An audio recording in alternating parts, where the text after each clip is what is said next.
لیکن ہر نبی اور ہر رسول کی زندگی کو اللہ نے انسانوں کے درمیان سے گویا اٹھا لیا، ایسا انتظام کر دیا کہ انسانوں کے درمیان وہ زندگی بہت دنوں تک محفوظ نہ رہے، اس لیے کہ اللہ چاہتے تھے کہ جب اللہ کے آخری پیغمبر تشریف لائے تو بس ان کے سوا کسی اور کی اطاعت ممکن ہی نہ رہ جائے، کوئی کرنا بھی چاہے تو نہ کر سکے۔ آج اگر کوئی یہودی سچے دل سے حضرت موسیٰ علیہ السلام کی اطاعت کرنا چاہے نہیں کر سکتا، نہ اس کے پاس تورات ہے، نہ اس کے بعد حضرت موسیٰ علیہ السلام کی زندگی ہے۔ کوئی عیسائی سچے دل سے حضرت عیسیٰ علیہ السلام کی اطاعت کرنا چاہے تو نہیں کر سکتا ہے، اس لیے کہ نہ اس کے پاس حقیقی انجیل ہے، نہ حضرت عیسیٰ علیہ السلام کی زندگی ہے۔ ہاں اگر وہ قرآن پر عمل کرے گا تو انجیل پر بھی عمل ہو جائے گا، جب وہ قرآن پر عمل کرے گا تو تورات پر بھی عمل ہو جائے گا، جب وہ قرآن پر عمل کرے گا تو زبور پر بھی عمل ہو جائے گا، دوسرے تمام صحیفوں پر عمل ہو جائے گا، اور جب وہ حضرت محمد صلی اللہ علیہ وسلم کی زندگی کا اتباع کرے گا اور آپ کے طریقے کے مطابق اپنی زندگی گزارے گا تو تمام انبیاء کرام علیہ السلام کی زندگیوں کا اتباع خود بخود ہو جائے گا۔ تو اللہ کے نبی صلی اللہ علیہ وسلم تشریف لائے ہیں اس لیے تاکہ آپ کا اتباع کیا جائے، آپ کے طریقے پر چلا جائے۔ اتباع کسے کہتے ہیں اس کو بھی سمجھ لیں۔ عربی لغات میں لکھا ہے کہ اتباع کے معنی ہیں کسی کے پیروں کے نشانات دیکھ دیکھ کر چلنا۔ عرب کے علاقے میں ریت ہوتی تھی، اگر کوئی آدمی سفر کرتا تھا تو ریت میں پیروں کے نشانات بن جاتے تھے۔ تو اتباع کے معنی یہ ہے کہ آگے والا جہاں گیا پیچھے والا وہیں جائے، اور وہاں جانے کے لیے وہ دیکھ دیکھ کر چلے، یہاں پیر رکھا تو یہاں رکھوں گا، ادھر پیر رکھا تو ادھر رکھوں گا، بالکل جو کام سامنے والے نے کیا ہے وہی کام کرنا، اس کو اتباع کہتے ہیں۔ دنیا کے تمام انسانوں کو اللہ نے پیدا کیا ہے اور فطری طور پر انسانوں کو اللہ سے محبت ہوتی ہے، جیسے فطری طور پر ہر بچے کو اپنی ماں سے محبت ہوتی ہے۔ وہ ماں کا نام نہیں جانتا، وہ ماں کا خاندان نہیں جانتا، ایک ہفتے کا بچہ، ایک مہینے کا بچہ، اسے کیا معلوم میری ماں کا نام کیا ہے؟ اسے نہیں معلوم میری ماں کا خاندان کیا ہے، اسے نہیں معلوم کہ میری ماں کون سی زبان بولتی ہے، لیکن اسے اپنی ماں سے محبت ہوتی ہے۔ اب دیکھیں اگر کسی بچے کی ماں کالی کلوٹی ہو، بد شکل ہو، بد حیات ہو، اور اس کے مقابلے میں کئی بہت خوبصورت، بہت سجی بنی، حسین و جمیل خواتین کھڑی ہوں، بچہ ان کی طرف متوجہ نہیں ہوگا، بچہ اپنی ماں کی طرف جائے گا۔ ماں کے کپڑے گندے ہوں، دوسروں کے کپڑے صاف ستھرے ہوں، تب بھی بچے کو کوئی دلچسپی نہیں، بچہ اپنی ماں کی طرف جائے گا۔ بچے کو تو اپنی ماں کے بدن کی خوشبو اچھی لگتی ہے، کیوں؟ اس لیے کہ ماں اس کے وجود کا ذریعہ ہے، ماں کے جسم کے اندر وہ پلا ہے، ماں کے جسم کا وہ ایک حصہ ہے، ماں کے ذریعے اس کو زندگی ملی ہے۔ تو جس کے ذریعے زندگی ملی ہے، جب فطری طور پر اس سے محبت ہوتی ہے تو جس کے حکم سے زندگی ملی ہے، جو اصل زندگی دینے والا ہے، اس سے محبت نہیں ہوگی۔ تو اپنے خالق اور مالک سے ہر انسان کو محبت ہوتی ہے، اپنے اللہ سے ہر انسان کو محبت ہوتی ہے۔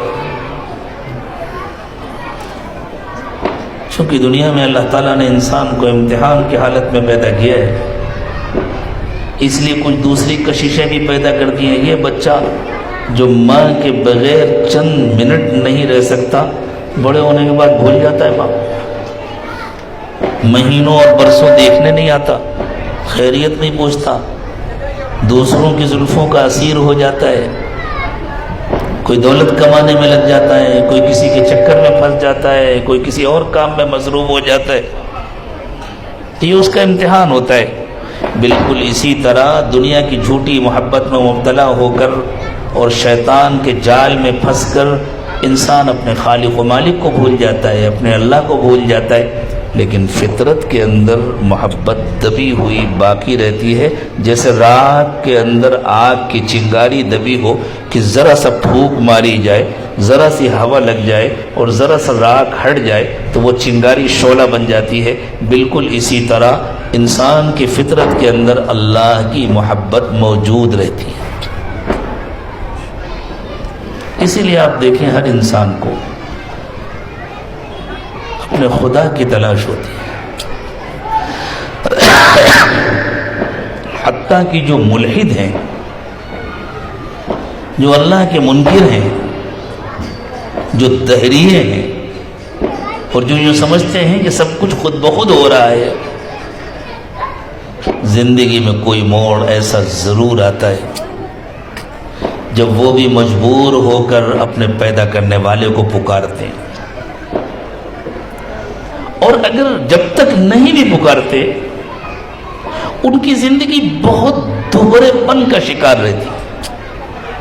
یہ دہریے بہت کرب کی زندگی گزارتے ہیں، بہت تکلیف کی زندگی گزارتے ہیں، اس لیے کہ وہ زبان سے جس بات کا انکار کر رہے ہوتے ہیں فطرت کے اندر وہ بات موجود ہوتی ہے، اندر سے تقاضا ہوتا ہے کوئی میرا خالق ہے، کوئی میرا مالک ہے، اور وہ اوپر سے انکار کر رہے ہوتے ہیں، تو ساری زندگی مستقل ایک کشمکش میں مبتلا رہتے ہیں، ایک کھینچ تان ہوتی ہے ان کی زندگی، اسی لیے اخیر میں وہ خودکشی کرتے ہیں، تڑپ تڑپ کے مرتے ہیں، سکون سے محروم ہوتے ہیں، اور جب بہت پریشان ہو جاتے ہیں، جب بہت بیمار ہو جاتے ہیں اور اپنے کو بہت بے سہارا سمجھنے لگتے ہیں تو ان کا دل چاہتا ہے کاش کہ کوئی ہوتا میرا مالک، میرا خالق، جس کو میں پکارتا، جس کو میں آواز دیتا، جس کو میں مناتا، جو میری مدد کرتا، جو مجھے گرنے کے بعد اٹھاتا، جو میرا ہاتھ تھام لیتا۔ کتنے خوش نصیب ہیں ایمان والے کہ ان کو حضور اکرم صلی اللہ علیہ وسلم کے ذریعے سے پہلے سے یہ بات معلوم ہے کہ ہمارا ایک رب ہے، ہمارا ایک مالک ہے، ہمارا ایک خالق ہے جو گرتوں کو تھام لیتا ہے، جو کمزوروں کو سہارا دیتا ہے۔ ہم اس کو پکاریں گے، ہم اسے آواز دیں گے تو وہ ہم کو بے یار و مددگار نہیں چھوڑے گا، وہ یقینی طور پر ہماری مدد کرے گا۔ وَتَوَكَّلْ عَلَى الْحَيِّ الَّذِي لَا يَمُوتُ وَسَبِّحْ بِحَمْدِهِ، اس پر بھروسہ رکھو جو زندہ ہے، جو کبھی مرتا نہیں ہے، اور اسی کی پاکی بیان کرو، اس میں کوئی کمزوری نہیں ہے، اس میں کوئی عیب نہیں ہے۔ اللہ تعالیٰ نے اپنے ایمان والے بندوں کو اس کا حکم دیا۔ تو ہر انسان کو فطری طور پر اللہ سے محبت ہوتی ہے، وہ صحیح جگہ پر نہ تلاش کرے تو غلط جگہوں پر تلاش کرتا ہے۔ مشرکین بیچارے غلط جگہوں پر تلاش کرتے ہیں، لیکن تلاش کرتے ہیں، ان کو اللہ سے محبت ہوتی ہے۔ اللہ تعالیٰ نے اپنے نبی صلی اللہ علیہ وسلم سے ارشاد فرمایا کہ آپ دنیا کے تمام لوگوں کو بتلا دیجئے کہ اگر تم کو اللہ سے محبت ہے، اگر تم اللہ کو پانا چاہتے ہو، اگر تم اللہ تک پہنچنا چاہتے ہو، اگر تم اللہ والے بننا چاہتے ہو، اور اگر تم اللہ کو اپنا بنانا چاہتے ہو، اگر تم یہ چاہتے ہو کہ جس طرح تم کو اللہ سے محبت ہے اللہ کو بھی تم سے محبت ہو جائے، بات تو اسی وقت بنے گی نا جب اللہ کو بھی ہم سے محبت ہو جائے۔ ادھوری محبت سے تو کام نہیں ہوگا۔ سب کچھ دینے والے تو اللہ ہیں، زمین اور آسمان کے مالک اللہ ہیں، زندگی دینے والے اللہ ہیں، روزی دینے والے اللہ ہیں، اللہ ہی دیتے ہیں، اللہ ہی لیتے ہیں، جس کو چاہتے ہیں نواز دیتے ہیں، جس کو چاہتے ہیں محروم کر دیتے ہیں۔ قُلِ اللَّهُمَّ مَالِكَ الْمُلْكِ تُؤْتِي الْمُلْكَ مَنْ تَشَاءُ، اللہ تعالیٰ نے اپنے نبی صلی اللہ علیہ وسلم سے فرمایا آپ یوں کہیں تاکہ آپ کو دیکھ کر کے سارے ایمان والے سمجھیں کہ یوں کہنا چاہیے، اے اللہ آپ ہی اقتدار کے مالک ہیں، آپ ہی زمین اور آسمان کے مالک ہیں، پوری کائنات کے آپ تنہا مالک ہیں۔ تؤتی الملک من تشاء، آپ جس کو چاہتے ہیں اقتدار دے دیتے ہیں، وَتَنزِعُ الْمُلْكَ مِمَّنْ تَشَاءُ، اور آپ جس کو چاہتے ہیں کرسی سے اٹھا کر نیچے گرا دیتے ہیں، پھینک دیتے ہیں۔ وَتُعِزُّ مَنْ تَشَاءُ، آپ جس کو چاہتے ہیں عزت دیتے ہیں۔ وَتُذِلُّ مَنْ تَشَاءُ، اور آپ جس کو چاہتے ہیں ذلیل کر دیتے ہیں۔ بِيَدِكَ الْخَيْرُ، اللہ ساری بھلائیاں صرف آپ کے ہاتھ میں ہیں۔ إِنَّكَ عَلَى كُلِّ شَيْءٍ قَدِيرٌ، آپ جو چاہیں کر سکتے ہیں، آپ کے کسی فیصلے کو کوئی چیلنج نہیں کر سکتا۔ تو جب سب کچھ کرنے والے اللہ ہی ہیں تو اللہ بھی ہم سے محبت کرے تب بات بنے گی، ورنہ ایک طرفہ محبت سے کیا ہوتا ہے؟ ایک نوجوان تھے، وہ ایک بزرگ کے پاس آئے، کہنے لگے حضرت بادشاہ کی بیٹی سے شادی کر رہا ہوں، ذرا انتظامات میں کمی ہے، دعا کر دیجیے۔ تو انہوں نے سوچا دعا تو بعد میں کریں گے، ذرا غور سے دیکھنے لگے، نہ شکل کا، نہ عقل کا، نہ ڈھنگ کا پڑھا لکھا، نہ اس کے پاس ڈھنگ کا مکان، نہ کوئی بہت مشہور خاندان۔ دیوانہ ہو گیا ہے بادشاہ، اپنی بیٹی اس کو دے گا۔ لیکن اب وہ کہنے آیا ہے کہ حضرت بادشاہ کی بیٹی سے شادی کر رہا ہوں، تو آپ دعا کر دیجئے۔ تو انہوں نے پوچھا کیا بات چیت پکی ہو گئی؟ جی حضرت آدھا کام ہو گیا، صرف آدھا باقی ہے، اسی کے لیے دعا کرانے آئے۔ بھئی کیا آدھا ہو گیا، کیا آدھا باقی؟ حضرت میں بھی راضی ہوں، میرے گھر کے سب لوگ راضی ہیں، بس جا کے بات کرنی ہے، دعا کیجئے وہ بھی راضی ہو جائے۔ ہو جائے گی شادی، آپ راضی ہیں، آپ کے گھر میں سب لوگ راضی ہیں، بس بات کرنی باقی ہے، وہ بھی راضی ہو جائیں۔ تو دنیا میں ہر انسان اللہ سے محبت کا دعویٰ کرتا ہے، بات تو سو بنے گی نا جب اللہ بھی محبت کریں گے، جب اللہ بھی کہیں گے کہ ہاں یہ بندہ میرا ہے۔ تو اللہ نے فرمایا اگر واقعی تم کو اللہ سے محبت ہے اور تم یہ چاہتے ہو کہ اللہ بھی تم سے محبت کرے تو اس کا صرف ایک راستہ ہے۔ کیا کہا میں نے اب تک یاد ہے؟ ہم سب کو اللہ سے محبت ہے نا، ہم یہ چاہتے ہیں کہ اللہ بھی ہم سے محبت کرے، تبھی تو کام بنے گا نا، تبھی تو ذلت عزت سے بدلے گی، تبھی تو برے حالات اچھے حالات میں تبدیل ہوں گے، جب اللہ بھی ہم سے محبت کریں گے۔ اور اللہ نے بتلایا کہ اس کا صرف ایک راستہ ہے، تو اس ایک راستے کو اپنائیں گے نا۔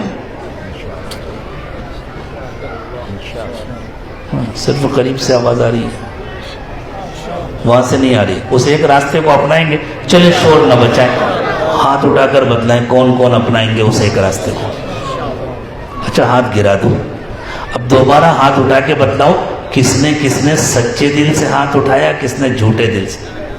سب نے سچے دل سے ہاتھ اٹھایا، سب کے ہاتھ اٹھ گئے، تو پھر انشاءاللہ زندگی بدل کر جائیں گے۔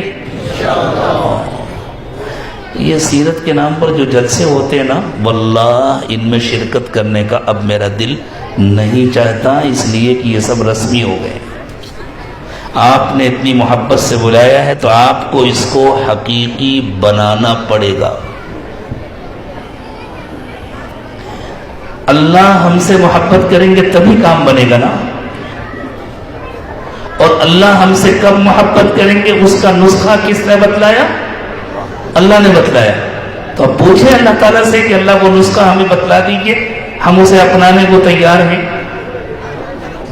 ہم اس کو اپنی زندگی میں لاگو کریں گے۔ پوچھیں اللہ تعالیٰ سے، آئیے پوچھتے ہیں سب مل کر، اللہ کی طرف سے جواب آئے گا۔ اللہ نے ارشاد فرمایا قل ان کنتم تحبون اللہ فاتبعونی، اے نبی صلی اللہ علیہ وسلم آپ فرما دیجئے لوگوں، تمام لوگوں سے کہا جا رہا ہے، بنگلور والوں سے بھی، آپ کے محلے والوں سے بھی، عربوں سے بھی، عجمیوں سے بھی، یورپ والوں سے بھی، ایشیا والوں سے، افریقہ والوں سے، آسٹریلیا والوں سے، امریکہ والوں سے، اور بھی کوئی بر اعظم ہوتا تو ان سے بھی، اور بھی کہیں انسانی آبادی ہوتی تو ان سے بھی، سب سے کہا جا رہا ہے ان کنتم تحبون اللہ، لوگوں اگر تم کو اللہ سے محبت ہے اور تم یہ چاہتے ہو کہ اللہ بھی تم سے محبت کرے، فاتبعونی، تو اے نبی صلی اللہ علیہ وسلم آپ ان لوگوں سے کہہ دیجئے میرے پیچھے چلو۔ کس کے پیچھے؟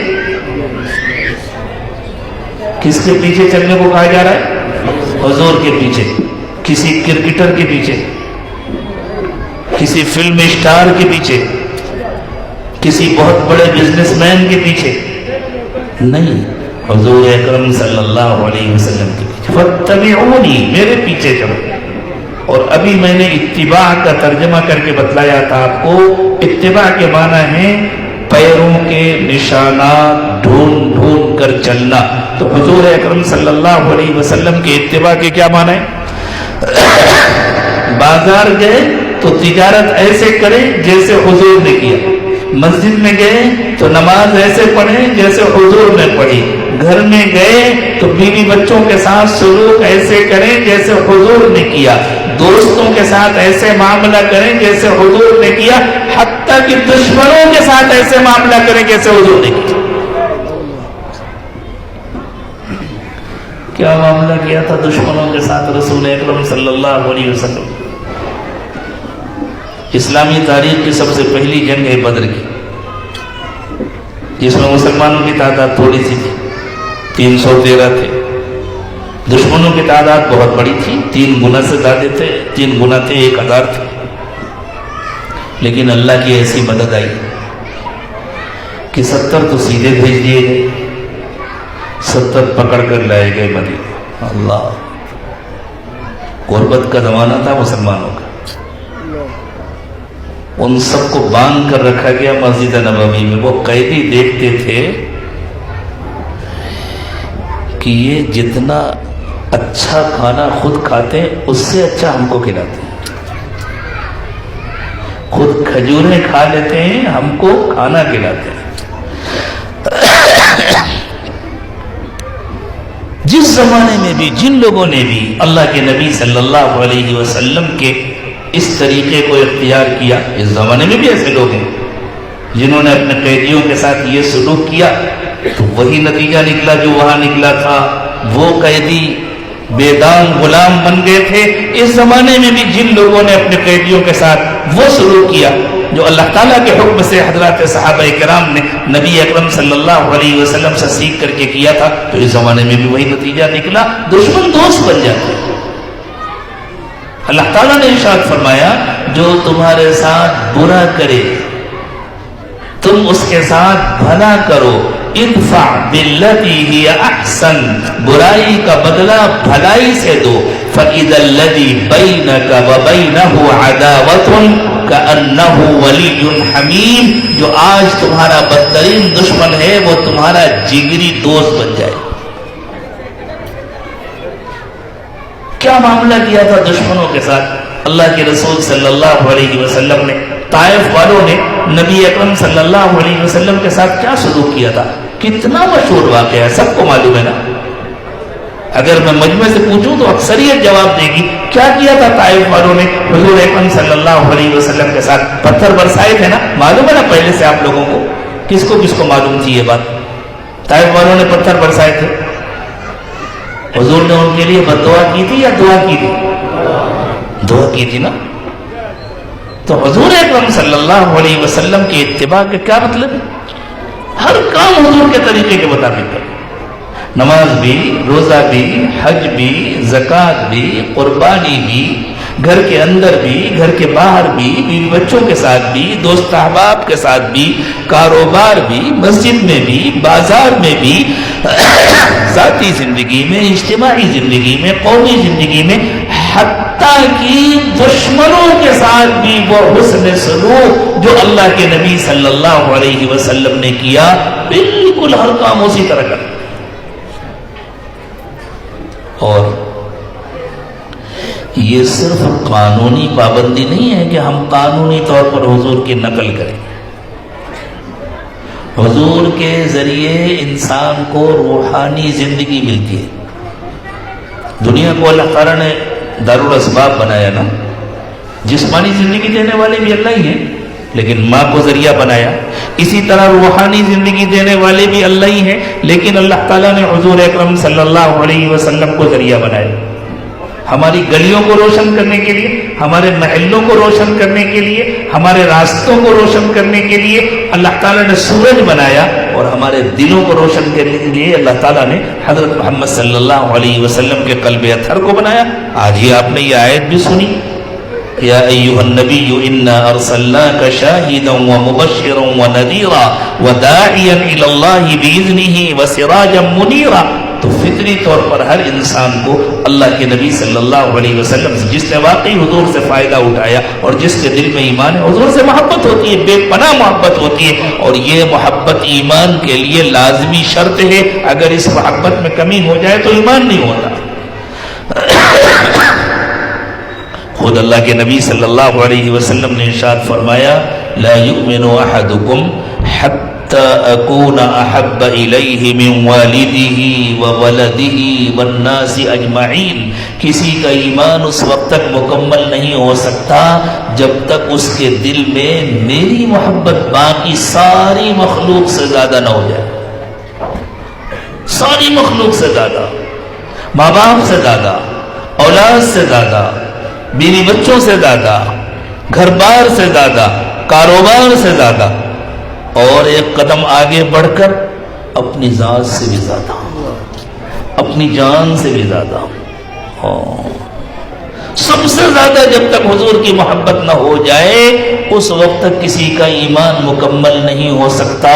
تو اللہ کے نبی صلی اللہ علیہ وسلم کا اتباع مطلوب ہے اس محبت کے ساتھ. اور جس سے محبت ہوتی ہے نا, اس کی اداؤں کے لیے دلیل کی ضرورت نہیں ہوتی. کیوں نوجوانوں, پہلے تم لوگ لمبے لمبے بال رکھتے تھے, اب سیدھے سیدھے کاٹنے لگے.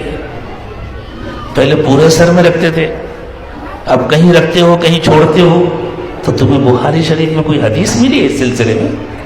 جو لوگ بہت دلیل دلیل دلیل کرتے ہیں وہ بتلائیں, کسی دلیل سے کیا؟ کیوں نہیں. جن سے محبت ہے وہ جانور بنے تو تم بھی بن گئے. جن سے محبت ہے وہ سیدھے کھڑے ہو جائیں تو تم سیدھے کھڑے ہو جاؤ گے, وہ الٹے لٹک جائیں تو تم الٹے لٹک جاؤ گے. یہی ہو رہا ہے دنیا میں نا. تو اپنے دلوں کو ٹٹول کر دیکھیں محبت کس سے ہے. اور اللہ کے رسول صلی اللہ علیہ وسلم نے ارشاد فرمایا, المرء مع من احب, جس سے محبت ہے اسی کے ساتھ جانا پڑے گا. اللہ کے رسول سے محبت ہے تو انشاءاللہ حضور کے ساتھ جنت میں جائیں گے. ایک صحابی آئے, نوجوان صحابی تھے, بڑے جانثار تھے, جان قربان کرنے والے حضور کے اشاروں پر. انہیں آخرت کی بہت فکر تھی. انہوں نے آ کر حضور سے عرض کیا, حضور قیامت کب آئے گی؟ حضور نے کہا, تم نے قیامت کے لیے کیا تیاری کی ہے؟ کتنا پیارا سوال ہے, کراس کوسچن. ان کے سوال کے جواب میں سوال. انہوں نے پوچھا قیامت کب آئے گی؟ حضور نے فرمایا, تم نے قیامت کی کیا تیاری کی؟ تو ایمان والے کو اپنی تیاری کم لگتی ہے. جو مالدار آدمی ہوتا ہے نا اس کو اپنی دولت کم لگتی ہے. ایک فقیر آدمی کسی لکھپتی کو دیکھے تو سمجھے گا بڑا مالدار ہے. اس لکھپتی سے پوچھو وہ کہے گا بہت کم ہے, ابھی تو بہت ضرورت ہے باقی. کروڑ پتی ہو جائے تب بھی کم لگے گا, ارب پتی ہو جائے تب بھی کم لگے گا. جو لوگ آج کل ہمارے پورے ملک کو خریدنے کے فراق میں رہتے ہیں کہ آپ بکے اور ہم لے لیں, ان سے پوچھو تو وہ کہیں گے ہم تو فقیر ہیں, ابھی تو بہت کمی ہے. تو جو دنیا میں دولت مند ہوتا ہے اسے اپنی دولت کم لگتی ہے. اسی طرح جس کے پاس حقیقت میں ایمان ہوتا ہے, اعمال ہوتے ہیں, اسے ہمیشہ اپنا ایمان کم لگتا ہے, اپنے اعمال کم لگتے ہیں. بڑے بڑے دعوے وہی کرتا ہے جس کا جیب خالی ہوتا ہے یا جس کا دل خالی ہوتا ہے. تو جب اللہ کے نبی صلی اللہ علیہ وسلم نے پوچھا تم نے قیامت کے لیے کیا تیاری کی, تو انہوں نے کہا حضور اعمال تو نہیں ہیں, بہت کم ہیں, لیکن مجھے اللہ اور اس کے رسول سے محبت بہت ہے.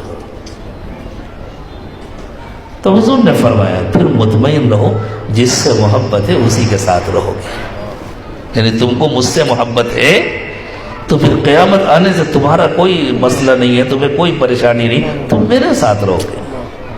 حوض کوثر پر بھی میرے ساتھ رہو گے، پل صراط سے بھی میرے ساتھ گزرو گے، اور جنت میں بھی میرے ساتھ رہو گے۔ ہمارا دل نہیں چاہتا کہ ہم جنت میں اللہ کے نبی صلی اللہ علیہ وسلم کے قدموں میں ہمیں بھی کہیں جگہ مل جائے، حضور کے ساتھ رہیں؟ دل چاہتا ہے یا نہیں رہتا؟ تو اس کے لیے محبت چاہیے۔ کون سی محبت؟ جلسے کرنے والی، جھنڈیاں لگانے والی، عید میلاد منانے والی؟ یہ محبت کام نہیں آئے گی۔ اتباع کرنے والی محبت چاہیے۔ ایسا اتباع نبی اکرم صلی اللہ علیہ وسلم نے فرمایا، ایسی محبت مطلوب ہے کہ میرے طریقے کے سوا کوئی اور طریقہ انسان کو اچھا ہی نہ لگے، پسند ہی نہ آئے، دل کا میلان ہی نہ ہو کسی اور طریقے کی طرف۔ فرمایا لا یؤمن احدکم حتی یکون ہواہ تبعا لما جئت بہ، تم میں سے کسی کا ایمان اس وقت تک مکمل نہیں ہو سکتا جب تک میرا دین اس کا فیشن نہ بن جائے۔ یہ بہت آسان سا ترجمہ میں کر رہا ہوں سمجھانے کے لیے، جب تک میری سنتیں اس کا فیشن نہ بن جائیں۔ جس طرح نوجوان فیشن کے پیچھے دیوانے ہوتے ہیں، وہ میری سنتوں کے دیوانے ہو جائیں، انہیں کچھ اور اچھا ہی نہ لگے۔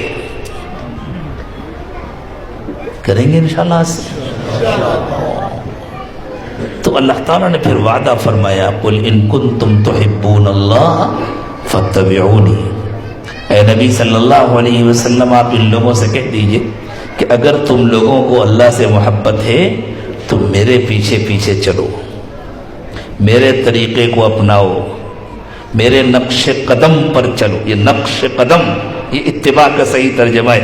میرے نقش قدم کو اپناؤ، یعنی میرے پیروں کے نشانات۔ نقش نشان کو کہتے ہیں، قدم پیر کو کہتے ہیں۔ بالکل لفظی ترجمہ ہے تتبع آثار قدمہ کا، میرے نقش قدم پر چلو۔ پھر کیا ہوگا؟ یحببکم اللہ، پھر تم اللہ کے پیارے بن جاؤ گے، پھر اللہ تم سے محبت کریں گے۔ وَيَغْفِرْ لَكُمْ ذُنُوبَكُمْ، اور تمہاری کمیوں کوتاہیوں کو اللہ معاف کر دیں گے۔ ہم سب انسان ہیں نا، کتنی بھی کوشش کر ڈالیں، کتنے بھی نیک بن جائیں، ہم فرشتے تو نہیں ہو جائیں گے۔ نفس تو مر نہیں جائے گا نا، نفس تو رہے گا۔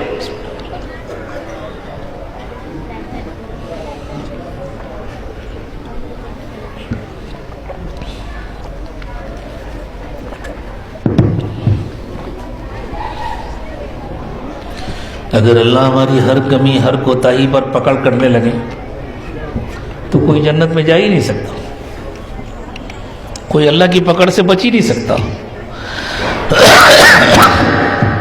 تو اللہ تعالیٰ نے فرمایا دیکھو، جان بوجھ کے تو گناہ کرو نہیں، اور میرے نبی کے طریقے پر چلو، نبی صلی اللہ علیہ وسلم کی سنتوں کو اپناؤ، حضور سے سچی محبت کرنا سیکھو، حضور کے طریقوں کو اپنا فیشن بناؤ، اور حضور کی زندگی گزارو، ویسی دن ویسی رات، ویسے ہی کام ویسی بات، اسی طرح اٹھنا بیٹھنا، سب کچھ حضور اکرم صلی اللہ علیہ وسلم کے طریقے کے مطابق کرو، پھر اللہ تمہیں اپنا محبوب بنا لیں گے، پھر اللہ تم کو پسند کریں گے۔ وَيَغْفِرْ لَكُمْ ذُنُوبَكُمْ، اور جو تمہاری کمیاں کوتاہیاں ہوں گی، جو تمہارے چھوٹے چھوٹے گناہ ہوں گے، اللہ ان کو معاف کر دیں گے۔ واللہ غفور الرحیم، اللہ بہت معاف کرنے والے اور بہت رحم کرنے والے۔ تو میرے دوستوں، یہ تو ہم بڑے فخر سے بیان کرتے کہ حضور کی زندگی محفوظ ہے، حضور کی سیرت محفوظ ہے، اللہ کی کتاب محفوظ ہے، کوئی دوسری آسمانی کتاب محفوظ نہیں سوائے قرآن کے۔ یہ علمی حقیقت ہے، یہ کوئی عصبیت کا دعویٰ نہیں ہے، یہ مبالغہ آرائی نہیں ہے۔ پوری علمی دنیا اس بات سے اتفاق کرتی ہے کہ قرآن کے سوا کوئی آسمانی کتاب محفوظ نہیں ہے، اور حضرت محمد صلی اللہ علیہ وسلم کے علاوہ کسی نبی کی زندگی محفوظ نہیں ہے۔ صحابہ کرام کی زندگیاں محفوظ ہیں،